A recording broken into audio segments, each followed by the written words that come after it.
Good afternoon. I'm Lieutenant Mike Albert with the Blacksburg Police Department.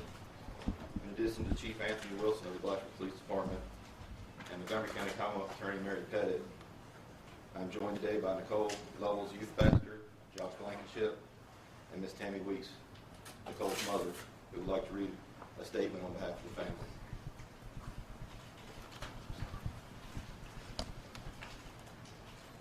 My daughter, Nicole Lovell, Coley is what we call her.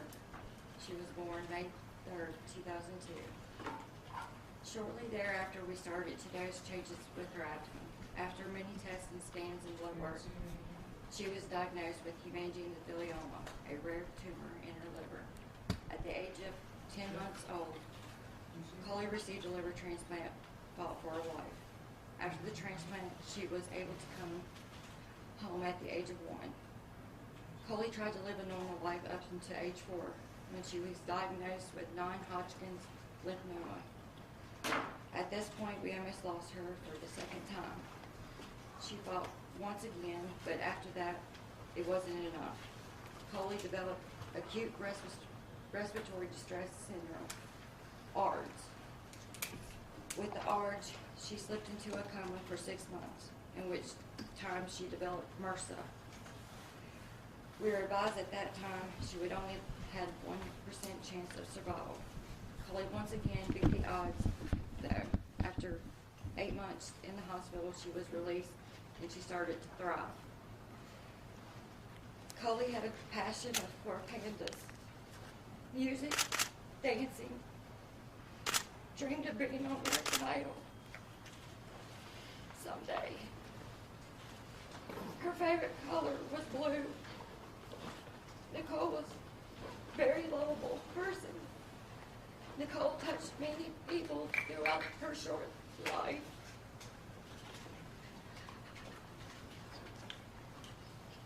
Yeah, I can do that one.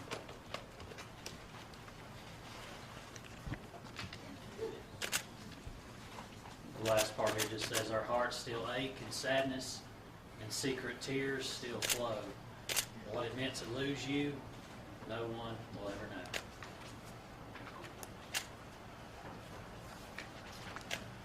Thank you, Ms. Weeks, and to all the family members for coming this afternoon.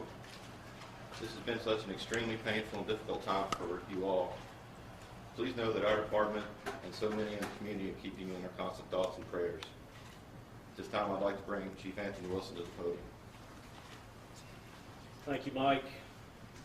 There's no mistaking the anguish this family's had to endure this week since Nicole's initial disappearance, which is why we're asking the media to be respectful of their privacy in the coming days, especially as they prepare for Nicole's funeral. Those arrangements have been made, and we'll be releasing that information to the public this afternoon. As we know, many will want to pay the respects and continue to show their support for Nicole's family during these most difficult times. At the family's request, there are media restrictions regarding access and coverage of the various observances, which are detailed in the press release that will be disseminated following this press conference. We appreciate the media's compliance with those restrictions out of respect for this family. So in regards to the investigation, as you know, the Blacksburg Police have made 2 arrests. Local, state, and federal investigators assigned to the case continue to make progress with reconstructing the timeline of those 2 individuals' movements and activities leading up to Nicole's abduction and murder.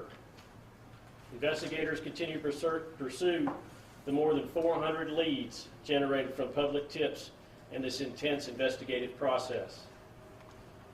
Our department, along with an impressive number of investigators from multiple agencies assigned to this case, are fully dedicated to seeing justice is done for Nicole and her family. We will maintain that vigilance in the coming days, weeks, months, as we go from investigation to prosecution.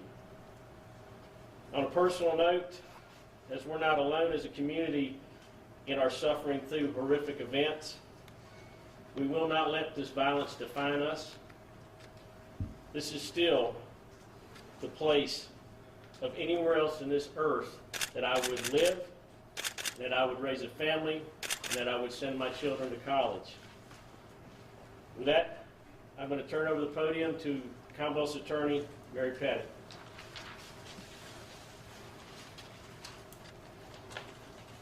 I'm Mary Pettit. I'm the Commonwealth's Attorney for Montgomery County. I have a short statement to make to you today, and we will not be taking any questions following the statement.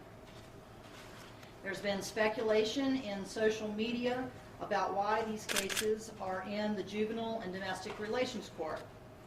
All preliminary proceedings in which the victim of physical violence is a minor are required by statute in Virginia to begin in Juvenile and Domestic Relations Court. After the preliminary hearing, the cases will proceed to a grand jury and then to the circuit court for trial. All court proceedings in which the defendant is an adult are open to the public unless closed by a judge. A very preliminary determination of the cause of death is stabbing. Certain portions of an autopsy, such as laboratory results, take time. Receipt of a formal report is not anticipated until just prior to the preliminary hearing. David Eisenhower, 18, of Columbia, Maryland, and of Blacksburg, Virginia, was previously charged with first-degree murder in the death of Nicole Lovell. The offense date on his warrant was incorrectly listed as January the 30th. That will be amended in court to read on or about January 27th, which is the same day that Nicole went missing. Natalie Keepers, 19, of Laurel, Maryland, and Blacksburg, Virginia, will be charged today with being an accessory before the fact to the first-degree murder of Nicole Lovell. That charge carries a term of from 20 years to life in prison. In addition, she remains charged with concealing a dead body, a felony carrying a maximum term of 10 years, and with being an accessory after the fact, a misdemeanor carrying a maximum term of 12 months in jail. I appreciate the desire of the media and of the public for details in this case.